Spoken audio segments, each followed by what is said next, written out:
Alright, this is lesson 7-8, and we're talking about constructing shapes, constructing lines, in this case, constructing congruent angles, so angles with the same measure, and parallel lines.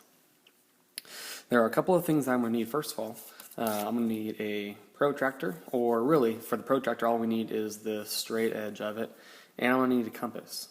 If you don't have either of these tools, then you may want to just watch the video and take some notes, then work on the practice problems or solving these when you get to class where I have some available to you. So, the first one we're going to do is constructing a congruent angle. There's a couple of steps that I do to make an equal angle or an equal measure for this angle. I don't need to know how many degrees it is because they're just wanting me to create one that has the same measure. I can do that with my compass. My first step is I'm going to draw another straight edge, or I'm going to draw a ray, remember an endpoint and an arrow, and that's going to be the bottom part of my angle. Now to figure out the degrees, or to make it congruent, I'm going to do this. First of all, I'm going to put the sharp end, which it is sharp by the way, down on this vertex of Y. Then I'm going to move my compass, the width of it, so that it makes an arc right there through the center or so of the angle. Without moving the compass, without moving the two legs, this is important, I'm going to make the same type of arc on my ray. Alright? So that's step one, is making an arc through the middle, and then without moving the legs, doing that same arc for my ray. And so now I've got these different points right here. I'm going to label this one X and this one Z. And so now what I'm going to do is I put my sharp point on Y and move through. Now I'm going to put the sharp point on Z right here, the intersection of the arc and the already existing angle. And I'm going to put the pencil side over here on X. I'm going to make a little line just so I know that it is going through that same point of X. Now again, without moving the legs, I'm going to go over here and do the same thing until I cross my two arcs together.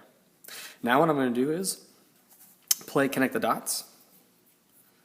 I'm going to put one point here on my vertex and one point where the X is, or where the two arcs meet.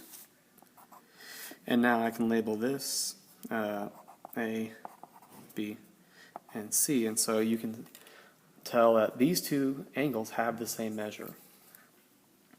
And now I'm going to go over and do my parallel lines. Believe it or not, it's the same strokes, or it's the same movements as my constructing an angle. It's just in a different way. So I'm going to have, let's say if I want to create a line parallel to line N, my first step, I'm going to draw a line, another line that goes through that.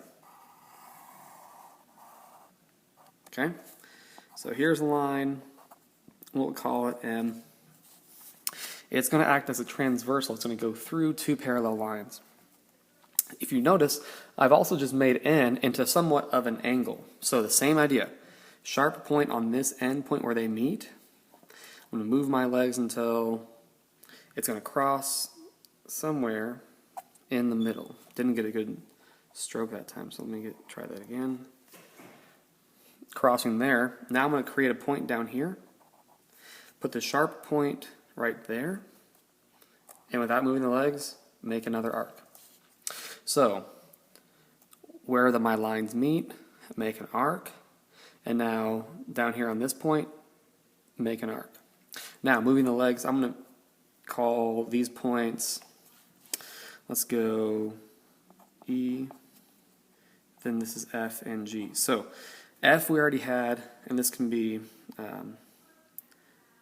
we already have M over here, so we'll go S. And then this can be T, right down here. Anyway, I'm going to put the sharp point on G and move the leg until it intersects or crosses with line E. Okay, come back over here to T and do the same thing. And create my point U. And from there, I'm going to do the same thing. Connect the dots. To S to U, or S to where my arcs meet, draw a line. We'll call this line O. And if you can ignore the crossing, or if you can ignore all the arcs and whatnot, these two lines are parallel. So it's those basic movements that you'll be practicing in